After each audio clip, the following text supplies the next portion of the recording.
Bienvenue sur Classique en lecture. 5 semaines en ballon de Jules Verne, chapitres 26 à 30, lu par Bernard. 113°. Réflexion du docteur. Recherche désespérée. Le chalumeau s'éteint. 122°. La contemplation du désert. Une promenade dans la nuit. Solitude. Défaillance. Projet de Joe. Il se donne un jour encore. La route parcourue par le Victoria pendant la journée précédente n'excédait pas 10 milles, et, pour se maintenir, on avait dépensé 162 pieds cubes de gaz. Le samedi matin, le docteur donna le signal du départ. Le chalumeau ne peut plus marcher que 6 heures, dit-il. Si dans 6 heures nous n'avons découvert ni un puits, ni une source, Dieu seul sait ce que nous deviendrons. Peu de vent ce matin, maître, dit Joe. Mais il se lèvera peut-être, ajouta-t-il en voyant la tristesse mal dissimulée de Fergusson. Vain espoir. Il faisait dans l'air un calme plat. Un de ces calmes qui, dans les mers tropicales, enchaînent obstinément les navires. La chaleur devint intolérable, et le thermomètre, à l'ombre, sous la tente, marqua 113°, 45°C. Joe et Kennedy, étendus l'un près de l'autre, cherchaient, sinon dans le sommeil, au moins dans la torpeur, l'oubli de la situation. Une inactivité forcée leur faisait de pénibles loisirs. L'homme est plus à plaindre qui ne peut s'arracher à sa pensée par un travail ou une occupation matérielle. Mais ici, rien à surveiller, à tenter, pas davantage. Il fallait subir la situation sans pouvoir l'améliorer. Les souffrances de la soif commencèrent à se faire sentir cruellement. L'eau de vie, loin d'apaiser ce besoin impérieux, l'accroissait au contraire, et méritait bien ce nom de lait de tigre que lui donnent les naturels de l'Afrique. Il restait à peine 2 pintes d'un liquide échauffé. Chacun couvait du regard ces quelques gouttes si précieuses, et personne n'osait y tremper ses lèvres. 2 pintes d'eau au milieu d'un désert. Alors le docteur Fergusson, plongé dans ses réflexions, se demanda s'il avait prudemment agi. N'aurait-il pas mieux valu conserver cette eau qu'il avait décomposée en pure perte pour se maintenir dans l'atmosphère? Il avait fait un peu de chemin sans doute, mais en était-il plus avancé? Quand il se trouverait de 60 milles en arrière sous cette latitude, qu'importait, puisque l'eau lui manquait en ce lieu. Le vent, s'il se levait enfin, soufflerait là-bas comme ici, moins vite ici même, s'il venait de l'est. Mais l'espoir poussait Samuel en avant. Et cependant ces 2 gallons d'eau dépensés en vain, c'était de quoi suffire à 9 jours de halte dans ce désert. Et quel changement pouvait se produire en 9 jours? Peut-être aussi, tout en conservant cette eau, eût-il dû s'élever en jetant du lest, quitte à perdre du gaz pour redescendre après? Mais le gaz de son ballon, c'était son sang, c'était sa vie. Ces 1000 réflexions se heurtaient dans sa tête, qu'il prenait dans ses mains, et pendant des heures entières il ne la relevait pas. Il faut faire un dernier effort, se dit-il vers 10 heures du matin.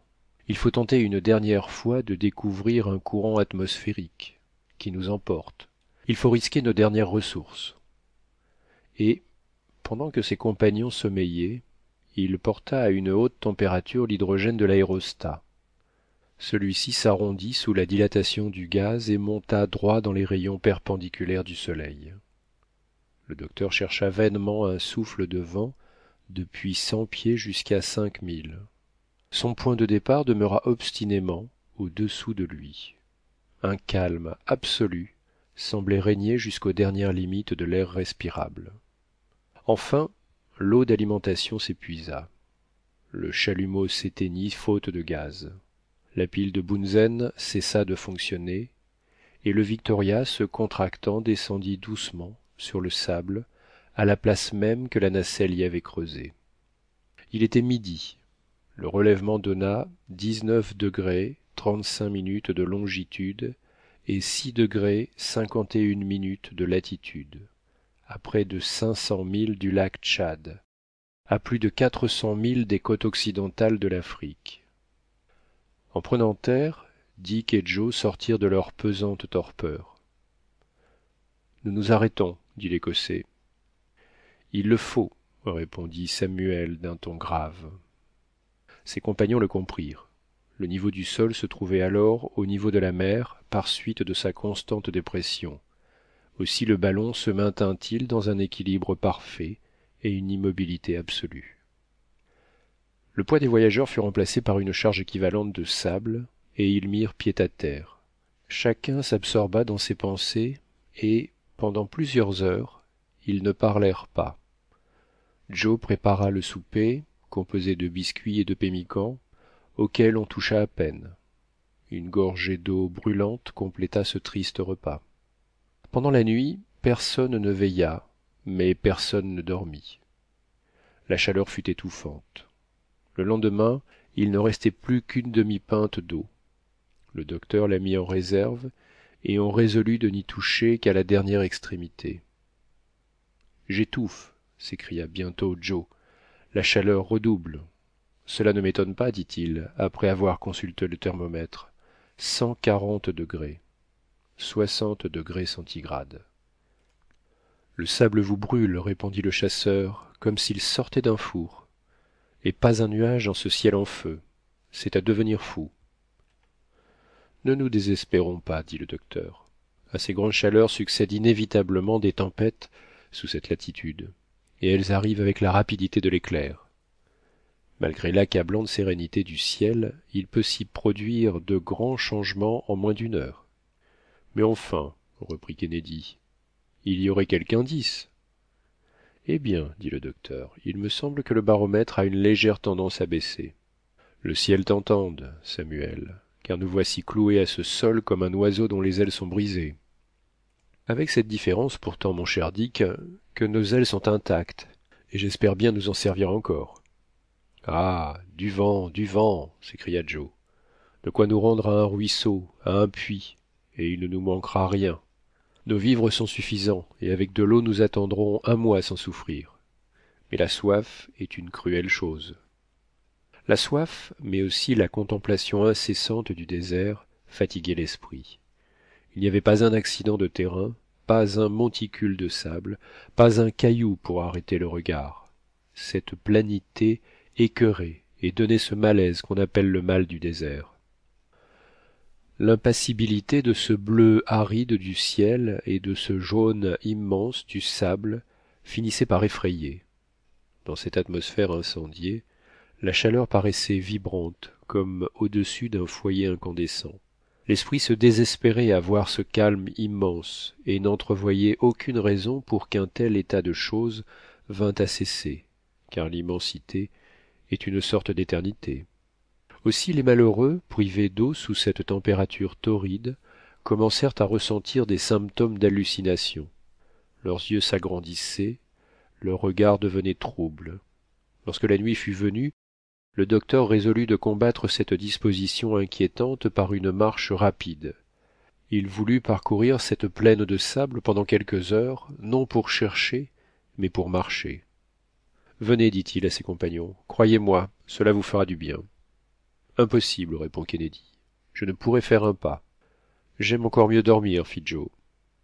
Mais le sommeil ou le repos vous seront funestes, mes amis. Réagissez donc contre cette torpeur. Voyons, venez. Le docteur ne put rien obtenir d'eux, et il partit seul au milieu de la transparence étoilée de la nuit. Ses premiers pas furent pénibles, les pas d'un homme affaibli et déshabitué de la marche, mais il reconnut bientôt que cet exercice lui serait salutaire. Il s'avança de plusieurs milles dans l'ouest et son esprit se réconfortait déjà, lorsque tout d'un coup il fut pris de vertige. Il se crut penché sur un abîme, il sentit ses genoux pliés, cette vaste solitude l'effraya. Il était le point mathématique, le centre d'une circonférence infinie, c'est-à-dire rien. Le Victoria disparaissait entièrement dans l'ombre. Le docteur fut envahi par un insurmontable effroi. Lui, l'impassible, l'audacieux voyageur. Il voulut revenir sur ses pas, mais en vain. Il appela, pas même un écho pour lui répondre, et sa voix tomba dans l'espace comme une pierre dans un gouffre sans fond. Il se coucha, défaillant, sur le sable, seul, au milieu des grands silences du désert. À minuit, il reprenait connaissance entre les bras de son fidèle Joe. Celui-ci, inquiet de l'absence prolongée de son maître, s'était lancé sur ses traces nettement imprimées dans la plaine. Il l'avait trouvé évanoui. « Qu'avez-vous eu, mon maître » demanda-t-il. « Ce ne sera rien, mon brave Joe. Un moment de faiblesse, voilà tout. »« Ce ne sera rien, en effet, monsieur, mais relevez-vous, appuyez-vous sur moi, et regagnons le Victoria. » Le docteur, au bras de Joe, reprit la route qu'il avait suivie. « C'était imprudent, monsieur. On ne s'aventure pas ainsi. Vous auriez pu être dévalisé, ajouta-t-il en riant. Voyons, monsieur, parlons sérieusement. Parle, je t'écoute. Il faut absolument prendre un parti. Notre situation ne peut pas durer plus de quelques jours encore, et si le vent n'arrive pas, nous sommes perdus. Le docteur ne répondit pas. Eh bien, il faut que quelqu'un se dévoue au sort commun, et il est tout naturel que ce soit moi. Que veux-tu dire? Quel est ton projet? Un projet bien simple. Prendre des vivres et marcher, toujours devant moi, jusqu'à ce que j'arrive quelque part, ce qui ne peut manquer. Pendant ce temps, si le ciel vous envoie un vent favorable, vous ne m'attendrez pas, vous partirez. De mon côté, si je parviens à un village, je me tirerai d'affaire avec les quelques mots d'arabe que vous me donnerez par écrit, et je vous ramènerai du secours, ou j'y laisserai ma peau. Que dites-vous de mon dessein? Il est insensé, mais digne de ton brave cœur, Joe. Cela est impossible, tu ne nous quitteras pas. Enfin, monsieur, il faut tenter quelque chose. Cela ne peut vous nuire en rien, puisque, je vous le répète, vous ne m'attendrez pas, et, à la rigueur, je puis réussir. Non, Joe, non. Ne nous séparons pas, ce serait une douleur ajoutée aux autres. Il était écrit qu'il en serait ainsi, et il est très probablement écrit qu'il en sera autrement plus tard. Ainsi, attendons avec résignation. Soit, monsieur, mais je vous préviens d'une chose, je vous donne encore un jour, je n'attendrai pas davantage. C'est aujourd'hui dimanche, ou plutôt lundi, car il est 1 heure du matin. Si mardi nous ne partons pas, je tenterai l'aventure. C'est un projet irrévocablement décidé. Le docteur ne répondit pas. Bientôt il rejoignait la nacelle, et il y prit place auprès de Kennedy. Celui-ci était plongé dans un silence absolu, qui ne devait pas être le sommeil. Chapitre 27. Chaleur effrayante, hallucinations, les dernières gouttes d'eau, nuit de désespoir, tentative de suicide, le simoun, l'oasis, lion et lionne. Le premier soin du docteur fut, le lendemain, de consulter le baromètre. C'est à peine si la colonne de mercure avait subi une dépression appréciable. Rien, se dit-il, rien. Il sortit de la nacelle et vint examiner le temps. Même chaleur, même dureté, même implacabilité. Faut-il donc désespérer? S'écria-t-il. Joe ne disait mot, absorbé dans sa pensée et méditant son projet d'exploration. Kennedy se releva fort malade et en proie à une surexcitation inquiétante. Il souffrait horriblement de la soif. Sa langue et ses lèvres tuméfiées pouvaient à peine articuler un son. Il y avait encore là quelques gouttes d'eau. Chacun le savait, chacun y pensait et se sentait attiré vers elle. Mais personne n'osait faire un pas. Ses trois compagnons, ses trois amis, se regardaient avec des yeux hagards, avec un sentiment d'avidité bestiale qui se décelait surtout chez Kennedy. Sa puissante organisation succombait plus vite à ces intolérables privations. Pendant toute la journée, il fut en proie au délire. Il allait et venait, poussant des cris rauques, se mordant les poings, prêt à s'ouvrir les veines pour en boire le sang. Ah, s'écria-t-il, pays de la soif, tu seras bien nommé, pays du désespoir. puis il tomba dans une prostration profonde. On n'entendit plus que le sifflement de sa respiration entre ses lèvres altérées. Vers le soir, Joe fut pris à son tour d'un commencement de folie. Ce vaste oasis de sable lui paraissait comme un étang immense, avec des eaux claires et limpides. Plus d'une fois il se précipita sur ce sol enflammé pour boire à même, et il se relevait la bouche pleine de poussière. Malédiction, dit-il avec colère, c'est de l'eau salée. Alors, tandis que Fergusson et Kennedy demeuraient étendus sans mouvement, il fut saisi par l'invincible pensée d'épuiser les quelques gouttes d'eau mises en réserve. Ce fut plus fort que lui. Il s'avança vers la nacelle en se traînant sur les genoux. Il couva des yeux la bouteille où s'agitait ce liquide. Il y jeta un regard démesuré. Il la saisit et la porta à ses lèvres. En ce moment, ces mots « à boire » furent prononcés avec un accent déchirant. C'était Kennedy qui se traînait près de lui. Le malheureux faisait pitié. Il demandait à genoux, il pleurait.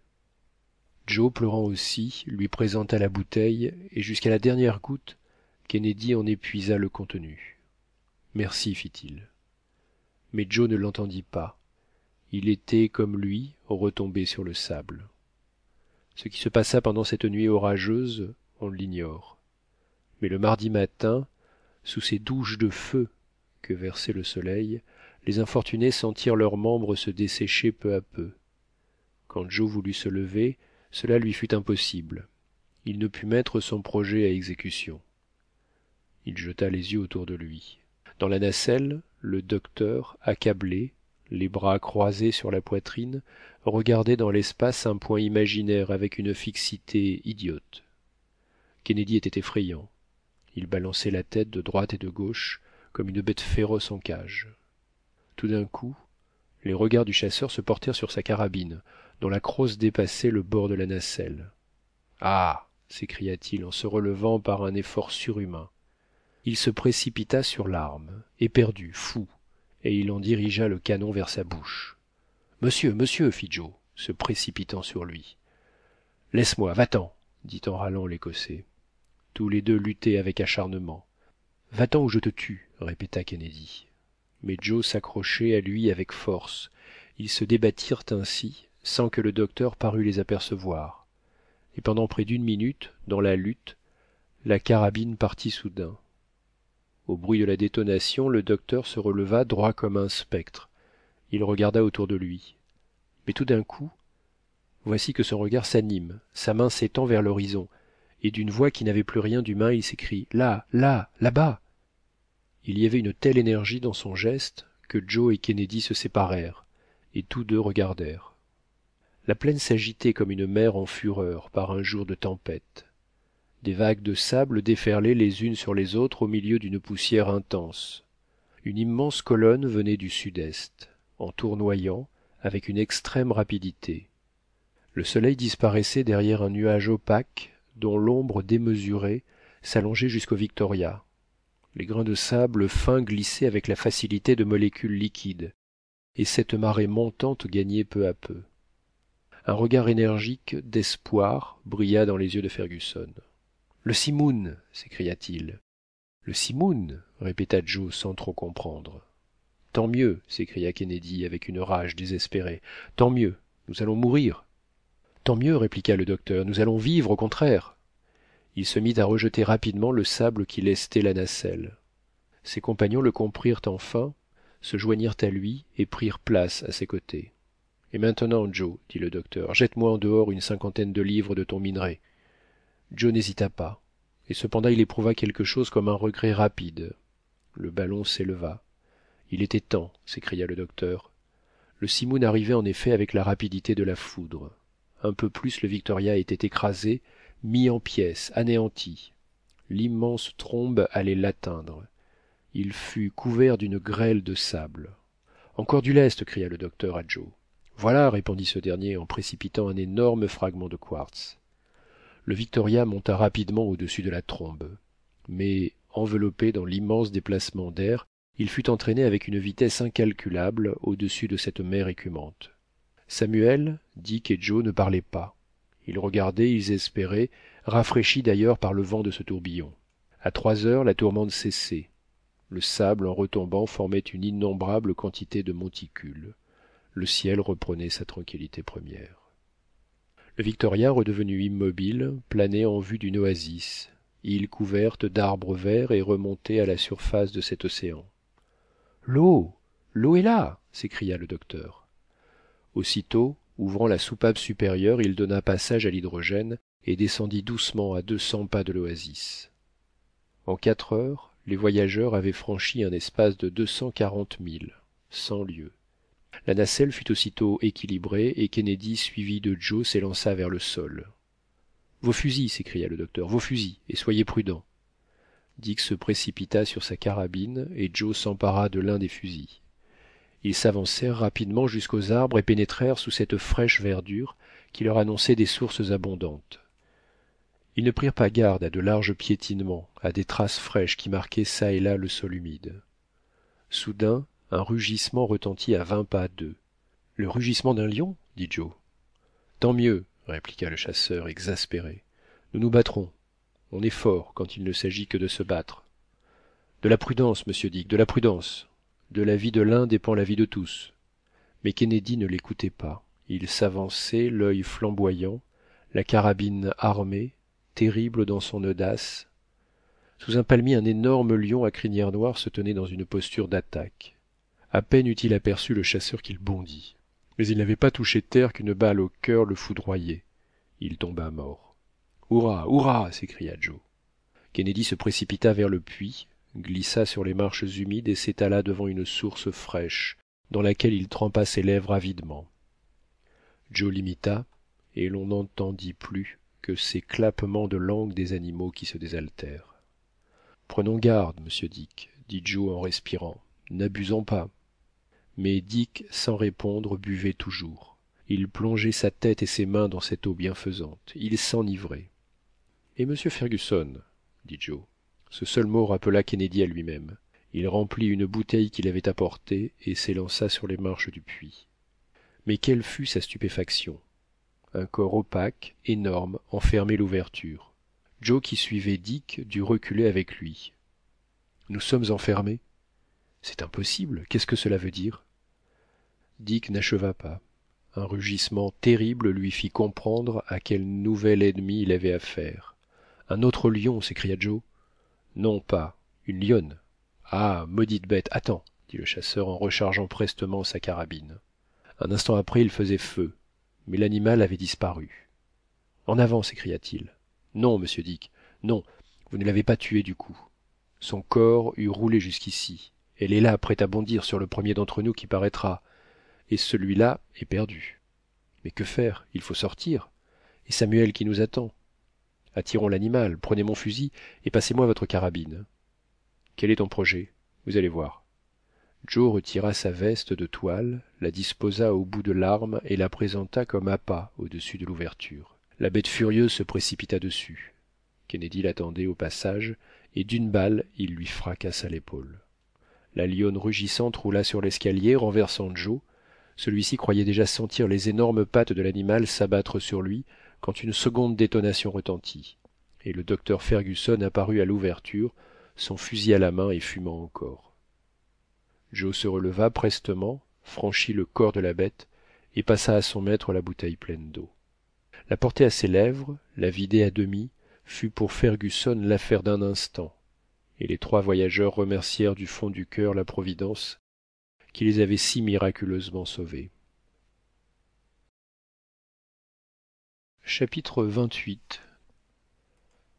Soirée délicieuse, la cuisine de Joe, dissertation sur la viande crue, histoire de James Bruce, le bivouac, les rêves de Joe, le baromètre baisse, le baromètre remonte, préparatifs de départ, l'ouragan. La soirée fut charmante et se passa sous de frais ombrages de mimosas, après un repas réconfortant. Le thé et le grog n'y furent pas ménagés. Kennedy avait parcouru ce petit domaine dans tous les sens. Il en avait fouillé les buissons. Les voyageurs étaient les seuls êtres animés de ce paradis terrestre. Ils s'étendirent sur leurs couvertures et passèrent une nuit paisible, qui leur apporta l'oubli des douleurs passées. Le lendemain, 7 mai, le soleil brillait de tout son éclat, mais ses rayons ne pouvaient traverser l'épais rideau d'ombrage. Comme il avait des vivres en suffisante quantité, le docteur résolut d'attendre en cet endroit un vent favorable. Joe y avait transporté sa cuisine portative, et il se livrait à une foule de combinaisons culinaires, en dépensant l'eau avec une insouciante prodigalité. Quelle étrange succession de chagrins et de plaisirs, s'écria Kennedy. Cette abondance après cette privation, ce luxe succédant à cette misère. Ah, j'ai été bien près de devenir fou. Mon cher Dick, lui dit le docteur, sans Joe, tu ne serais pas là en train de discourir sur l'instabilité des choses humaines. Brave ami, fit Dick, en tendant la main à Joe. Il n'y a pas de quoi, répondit celui-ci. À charge de revanche, monsieur Dick, en préférant toutefois que l'occasion ne se présente pas de me rendre l'appareil. C'est une pauvre nature que la nôtre, reprit Fergusson. Se laisser abattre pour si peu. Pour si peu d'eau, voulez-vous dire, mon maître? Il faut que cet élément soit bien nécessaire à la vie. Sans doute, Joe. Et les gens privés de manger résistent plus longtemps que les gens privés de boire. Je le crois. D'ailleurs, au besoin, on mange ce qui se rencontre, même son semblable, quoique cela doive faire un repas à vous rester longtemps sur le cœur. Les sauvages ne s'en font pas faute, cependant, dit Kennedy. Oui, mais ce sont des sauvages, et qui sont habitués à manger de la viande crue. Voilà une coutume qui me répugnerait. Cela est assez répugnant, en effet, reprit le docteur, pour que personne n'ait ajouté foi au récit des premiers voyageurs en Afrique. Ceux-ci rapportèrent que plusieurs peuplades se nourrissaient de viande crue, et on refusa généralement d'admettre le fait. Ce fut dans ces circonstances qu'il arriva une singulière aventure à James Bruce. Contez-nous cela, monsieur. Nous avons le temps de vous entendre, dit Joe, en s'étalant voluptueusement sur l'herbe fraîche. Volontiers. James Bruce était un Écossais du comté de Stirling qui, de 1768 à 1772, parcourut toute l'Abyssinie, jusqu'au lac Tyana, à la recherche des sources du Nil. Puis il revint en Angleterre, où il publia ses voyages en 1790 seulement. Ces récits furent accueillis avec une incrédulité extrême, incrédulité qui, sans doute, est réservée aux nôtres. Les habitudes des Abyssiniens semblaient si différentes des us et coutumes anglais que personne ne voulait y croire. Entre autres détails, James Bruce avait avancé que les peuples de l'Afrique orientale mangeaient de la viande crue. Ce fait souleva tout le monde contre lui. Il pouvait en parler à son aise. On n'irait point voir. Bruce était un homme très courageux et très rageur. Ses doutes l'irritaient au suprême degré. Un jour, dans un salon d'Édimbourg, un Écossais reprit en sa présence le thème des plaisanteries quotidiennes, et à l'endroit de la viande crue, il déclara nettement que la chose n'était ni possible ni vraie. Bruce ne dit rien. Il sortit et rentra quelques instants après avec un beefsteak cru, saupoudré de sel et de poivre à la mode africaine. Monsieur, dit-il à l'Écossais, en doutant d'une chose que j'ai avancée, vous m'avez fait une injure grave. En la croyant impraticable, vous vous êtes complètement trompé. Et, pour le prouver à tous, vous allez manger tout de suite ce beefsteak cru, ou vous me rendrez raison de vos paroles. L'Écossais eut peur, et il obéit, non sans de fortes grimaces. Alors, avec le plus grand sang-froid, James Bruce ajouta « En admettant même que la chose ne soit pas vraie, monsieur, vous ne soutiendrez plus, du moins, qu'elle est impossible. » Bien riposté, fit Joe. Si l'Écossais a pu attraper une indigestion, il n'a eu que ce qu'il méritait. Et si, à notre retour en Angleterre, on met notre voyage en doute, eh bien, que feras-tu, Joe? Je ferai manger aux incrédules les morceaux du Victoria sans sel et sans poivre. Et chacun de rire des expédients de Joe. La journée se passa de la sorte en agréables propos. Avec la force revenait l'espoir, avec l'espoir l'audace. Le passé s'effaçait devant l'avenir avec une providentielle rapidité. Joe n'aurait jamais voulu quitter cet asile enchanteur. C'était le royaume de ses rêves. Il se sentait chez lui. Il fallut que son maître lui en donnât le relèvement exact, et ce fut avec un grand sérieux qu'il inscrivit sur ses tablettes de voyage 15° 43' de longitude et 8° 32' de latitude. Kennedy ne regrettait qu'une seule chose, de ne pouvoir chasser dans cette forêt en miniature. Selon lui, la situation manquait un peu de bêtes féroces. Cependant, mon cher Dick, reprit le docteur, tu oublies promptement, et ce lion et cette lionne. Ça, fit-il avec le dédain du vrai chasseur pour l'animal abattu, mais au fait, leur présence dans cette oasis peut faire supposer que nous ne sommes pas très éloignés de contrées plus fertiles. Preuve médiocre, Dick. Ces animaux-là, pressés par la faim ou la soif, franchissent souvent des distances considérables. Pendant la nuit prochaine, nous ferons même bien de veiller avec plus de vigilance et d'allumer des feux. Par cette température, fit Joe. Enfin, si cela est nécessaire, on le fera. Mais j'éprouverai une véritable peine à brûler ce joli bois qui nous a été si utile. Nous ferons surtout attention à ne pas l'incendier, répondit le docteur, afin que d'autres puissent y trouver quelque jour un refuge au milieu du désert. On y veillera, monsieur, mais pensez-vous que cette oasis soit connue? Certainement. C'est un lieu de halte pour les caravanes qui fréquentent le centre de l'Afrique, et leur visite pourrait bien ne pas te plaire, Joe. Est-ce qu'il y a encore par ici de ces affreux niam-niam? Sans doute, c'est le nom général de toutes ces populations, et, sous le même climat, les mêmes races doivent avoir des habitudes pareilles. Pouah, fit Joe. Après tout, cela est bien naturel. Si des sauvages avaient les goûts des gentlemen, où serait la différence?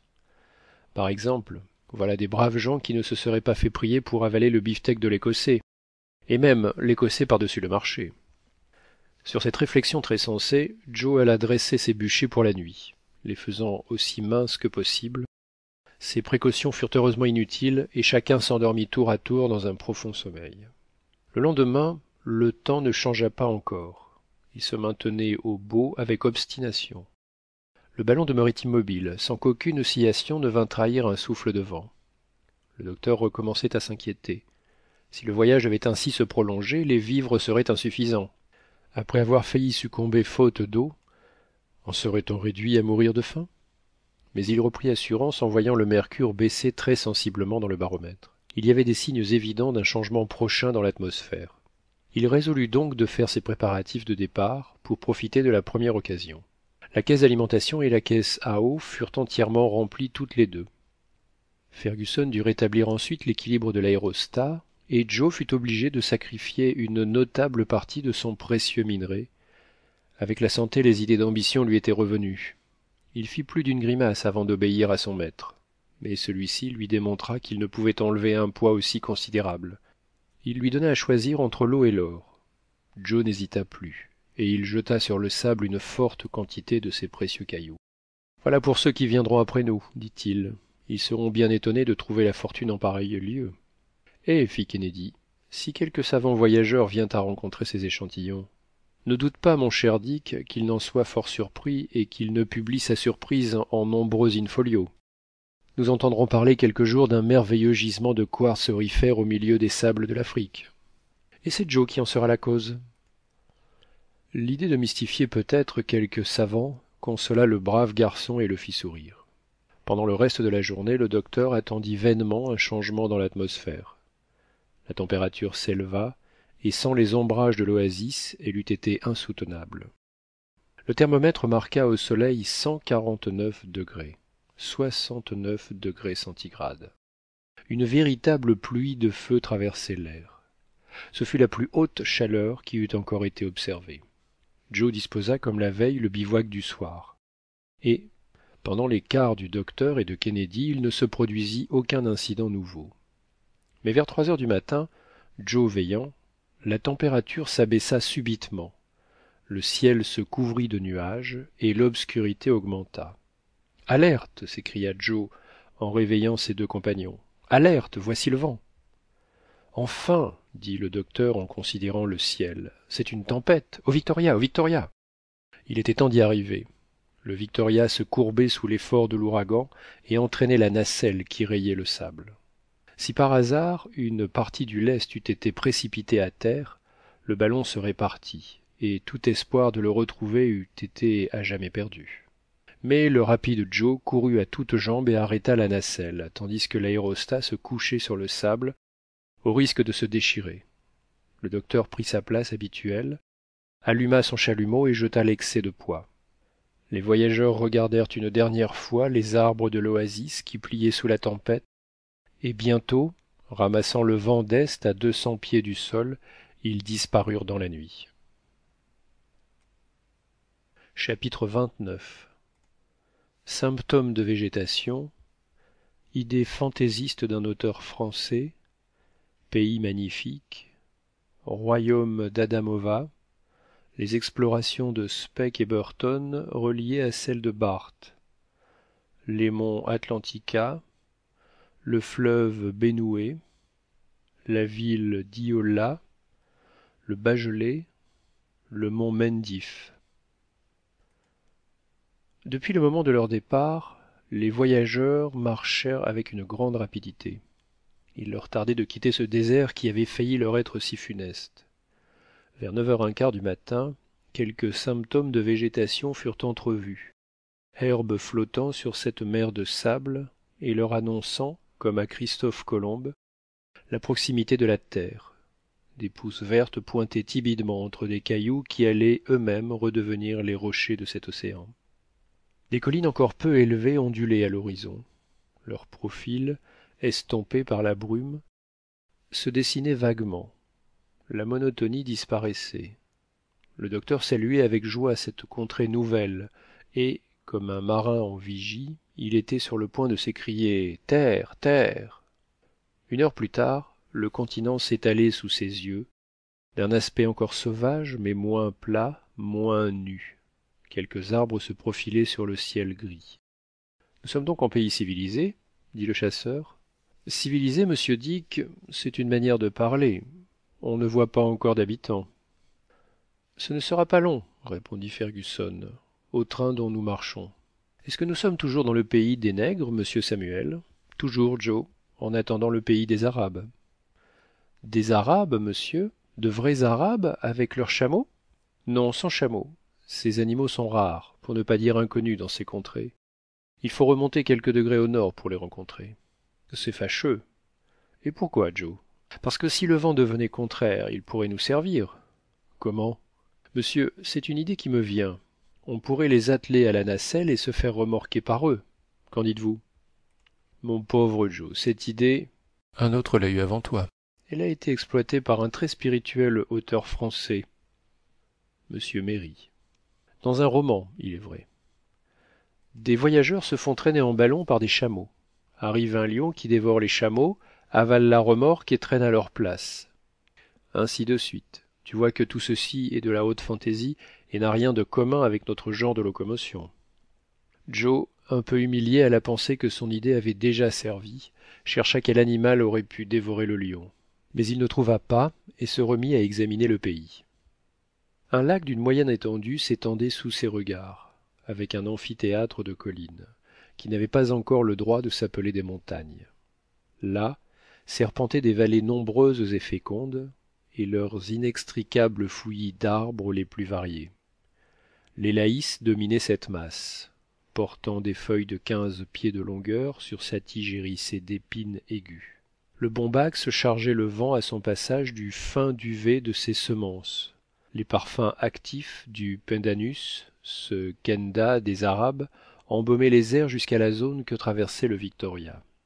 Le papayer aux feuilles palmées, le sterculier qui produit la noix du Soudan, le baobab et les bananiers complétaient cette flore luxuriante des régions intertropicales. Le pays est superbe, dit le docteur. Voici les animaux, fit Joe. Les hommes ne sont pas loin. Ah, les magnifiques éléphants, s'écria Kennedy. Est-ce qu'il n'y aurait pas moyen de chasser un peu ? Et comment nous arrêter, mon cher Dick, avec un courant de cette violence ? Non, goûte un peu le supplice de Tantale, tu te dédommageras plus tard. Il y avait de quoi, en effet, exciter l'imagination d'un chasseur.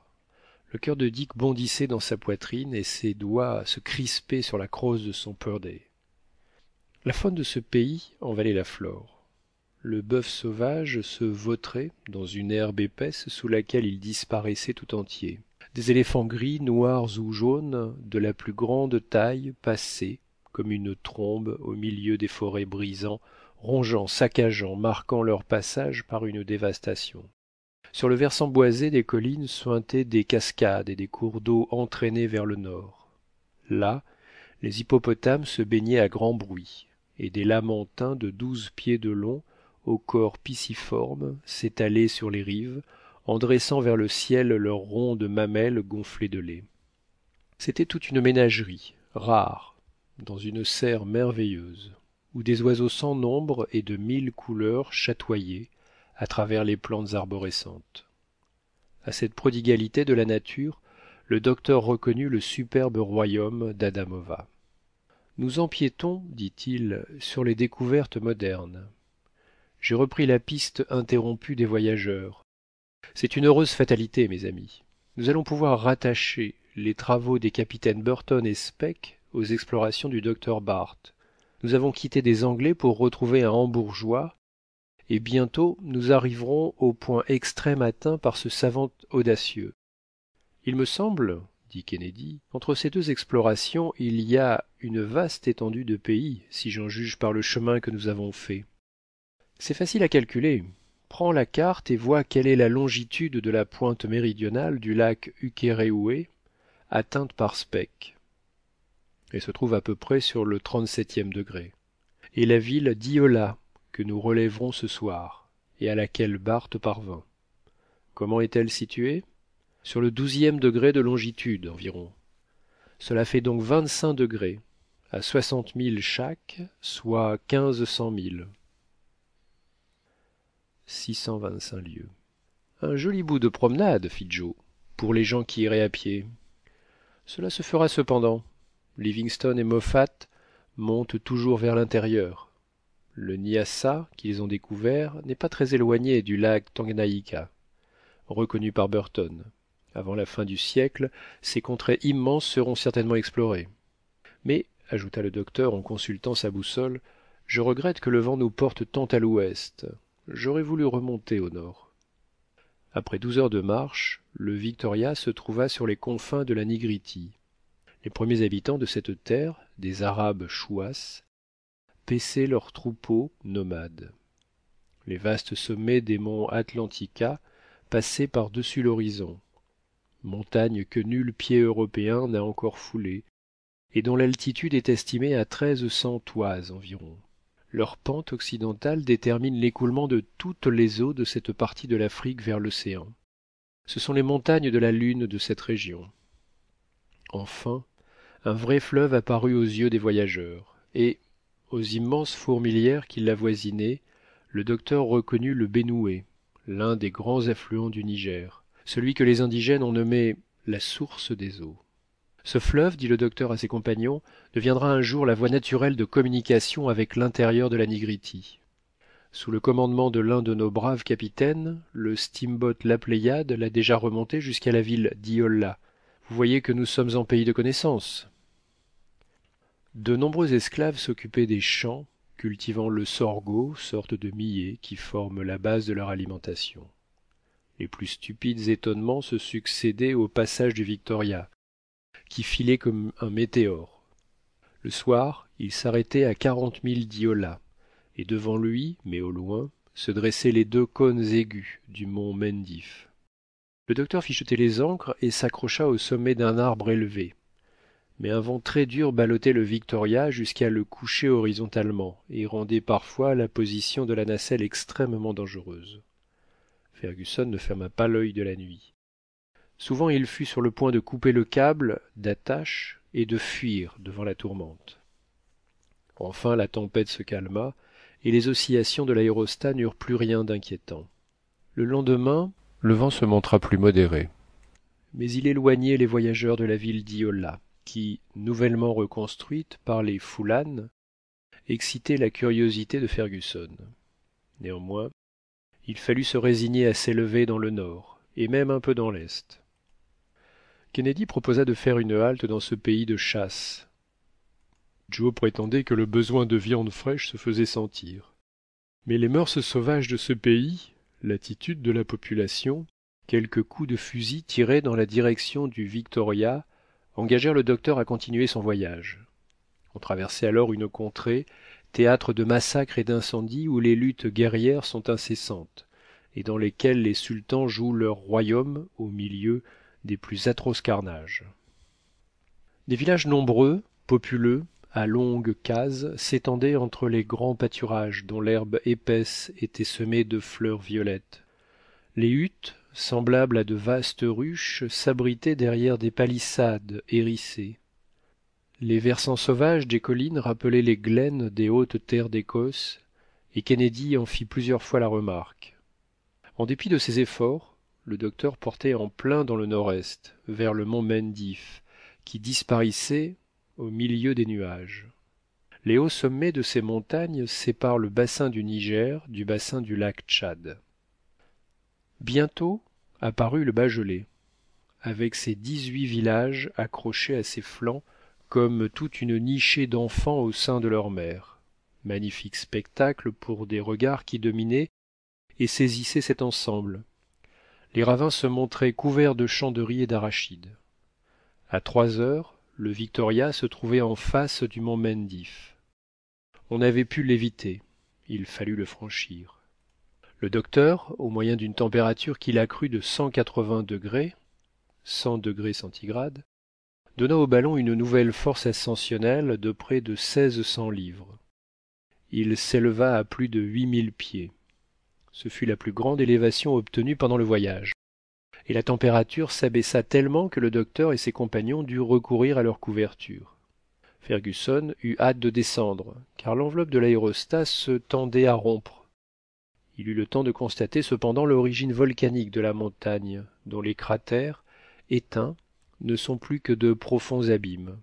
De grandes agglomérations de fientes d'oiseaux donnaient au flanc du Mendif l'apparence de roches calcaires, et il y avait là de quoi fumer les terres de tout le Royaume-Uni. À 5 heures, le Victoria, abrité des vents du sud, longeait doucement les pentes de la montagne et s'arrêtait dans une vaste clairière éloignée de toute habitation. Dès qu'il eut touché le sol, les précautions furent prises pour l'y retenir fortement, et Kennedy, son fusil à la main, s'élança dans la plaine inclinée. Il ne tarda pas à revenir avec une demi-douzaine de canards sauvages et une sorte de bécassine, que Joe accommoda de son mieux. Le repas fut agréable, et la nuit se passa dans un repos profond. Chapitre 30.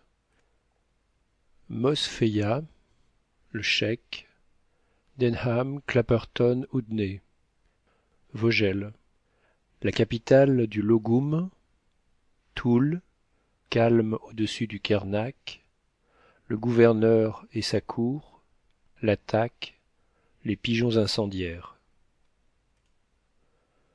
Le lendemain, 1er mai, le Victoria reprit sa course aventureuse. Les voyageurs avaient en lui la confiance d'un marin pour son navire. D'ouragans terribles, de chaleurs tropicales, de départs dangereux, de descentes plus dangereuses encore, il s'était partout et toujours tiré avec bonheur. On peut dire que Fergusson le guidait d'un geste. Aussi, sans connaître le point d'arrivée, le docteur n'avait plus de crainte sur l'issue du voyage. Seulement, dans ce pays de barbares et de fanatiques, la prudence l'obligeait à prendre les plus sévères précautions. Il recommanda donc à ses compagnons d'avoir l'œil ouvert à tout venant et à toute heure. Le vent les ramenait un peu plus au nord, et vers 9 heures, ils entrevirent la grande ville de Mosfeia, bâtie sur une éminence encaissée elle-même entre deux hautes montagnes. Elle était située dans une position inexpugnable. Une route étroite entre un marais et un bois y donnait seule accès. En ce moment, un cheik, accompagné d'une escorte à cheval, revêtue de vêtements aux couleurs vives, précédé de joueurs de trompettes et de coureurs qui écartaient les branches sur son passage, faisait son entrée dans la ville. Le docteur descendit afin de contempler ces indigènes de plus près. Mais, à mesure que le ballon grossissait à leurs yeux, les signes d'une profonde terreur se manifestèrent, et ils ne tardèrent pas à détaler de toute la vitesse de leurs jambes ou de celle de leurs chevaux. Seul le cheik ne bougea pas. Il prit son long mousquet, l'arma et attendit fièrement. Le docteur s'approcha à 150 pieds à peine, et de sa plus belle voix, il lui adressa le salut en arabe. Mais, à ces paroles descendues du ciel, le cheik mit pied à terre, se prosterna sur la poussière du chemin, et le docteur ne put le distraire de son adoration. Il est impossible, dit-il, que ces gens-là ne nous prennent pas pour des êtres surnaturels, puisque, à l'arrivée des premiers Européens, parmi eux, ils les crurent d'une race surhumaine. Et quand ce cheik parlera de cette rencontre, il ne manquera pas d'amplifier le fait avec toutes les ressources d'une imagination arabe. Jugez donc un peu de ce que les légendes feront de nous, quelque jour. Ce sera peut-être fâcheux, répondit le chasseur, au point de vue de la civilisation. Il vaudrait mieux passer pour de simples hommes. Cela donnerait à ces nègres une bien autre idée de la puissance européenne. D'accord, mon cher Dick, mais que pouvons-nous y faire? Tu expliquerais longuement aux savants du pays le mécanisme d'un aérostat qu'ils ne sauraient te comprendre et admettraient toujours là une intervention surnaturelle? Monsieur, demanda Joe, vous avez parlé des premiers Européens qui ont exploré ce pays. Quels sont-ils donc, s'il vous plaît? Mon cher garçon, nous sommes précisément sur la route du major Denham. C'est à Mosfeia même qu'il fut reçu par le sultan de Mandara. Il avait quitté le Bornou, il accompagnait le cheik dans une expédition contre les Fellatahs, il assista à l'attaque de la ville qui résista bravement avec ses flèches aux balles arabes et mit en fuite les troupes du cheik. Tout cela n'était que prétexte à meurtre, à pillage, à razzia.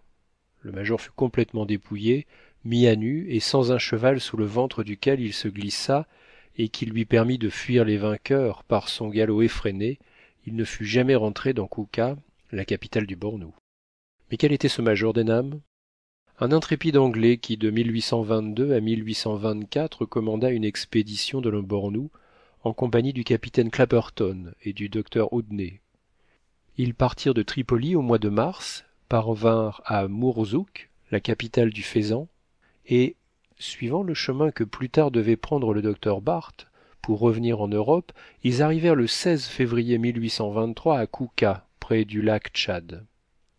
Denham fit diverses explorations dans le Bornou, dans le Mandara et aux rives orientales du lac.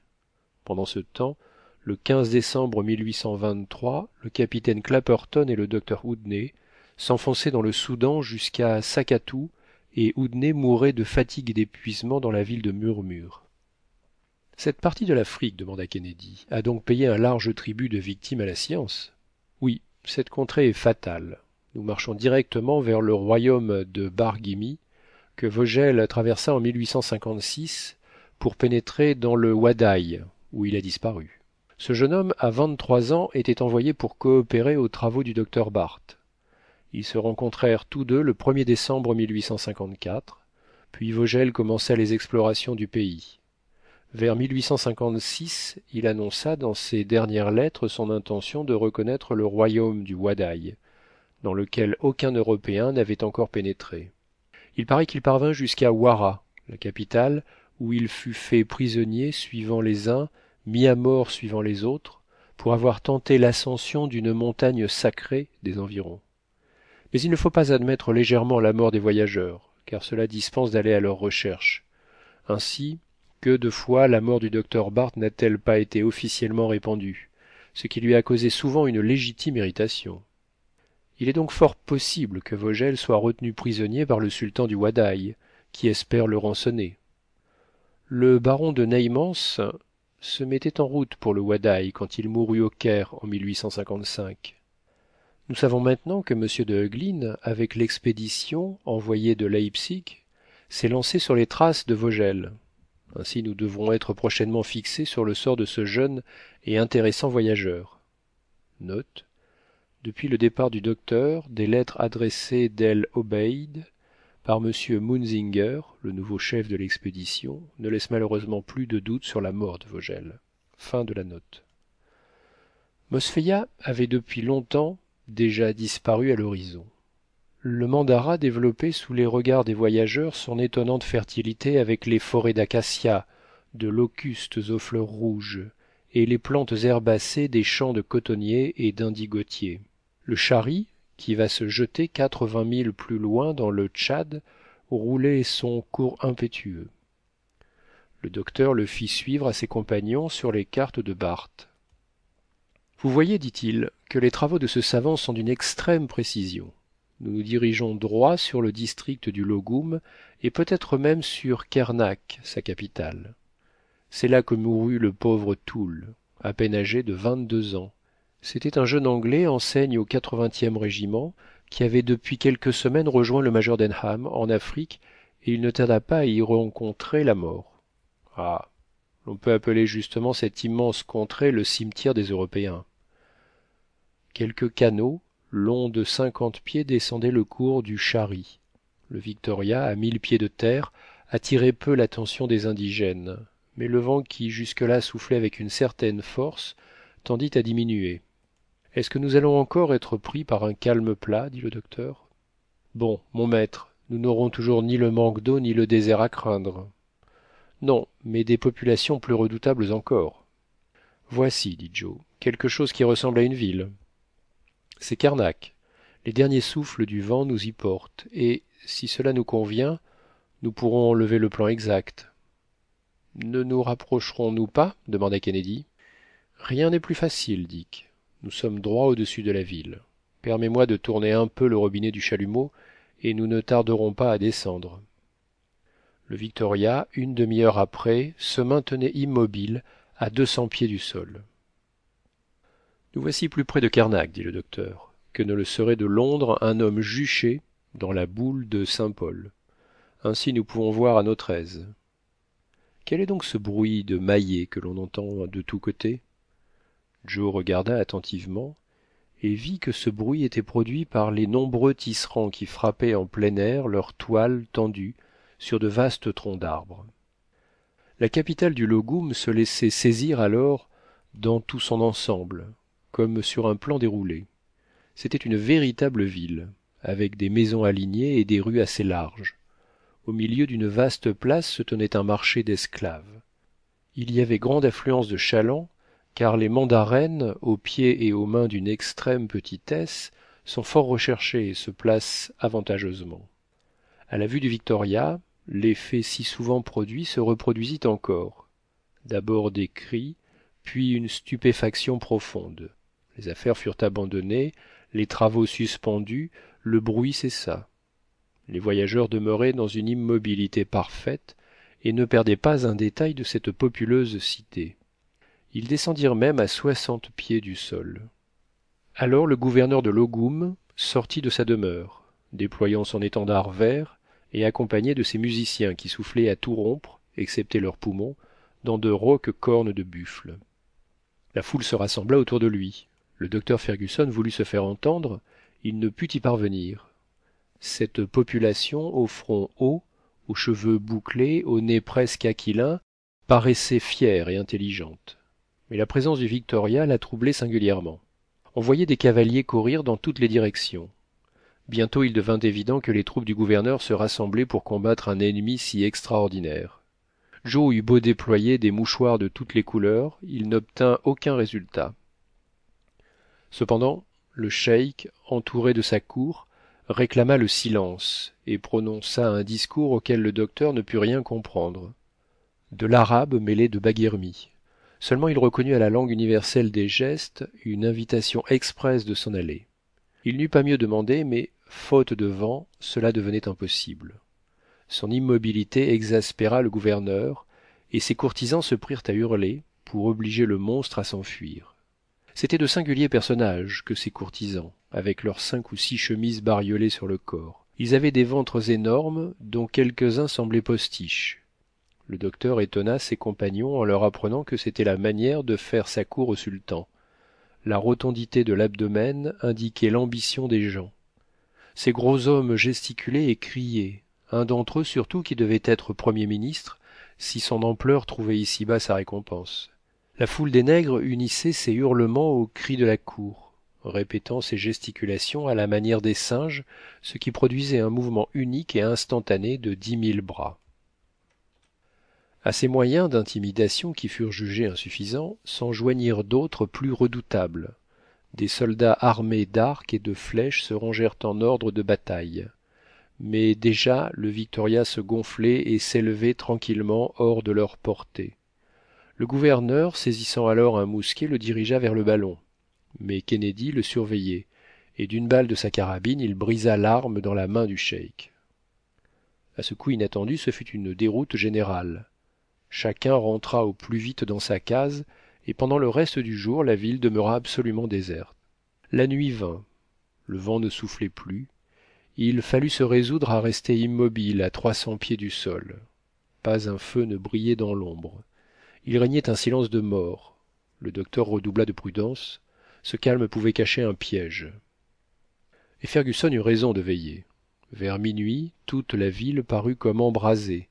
Des centaines de raies de feu se croisaient comme des fusées, formant un enchevêtrement de lignes de flammes. Voilà qui est singulier, fit le docteur. Mais Dieu me pardonne, répliqua Kennedy. On dirait que l'incendie monte et s'approche de nous.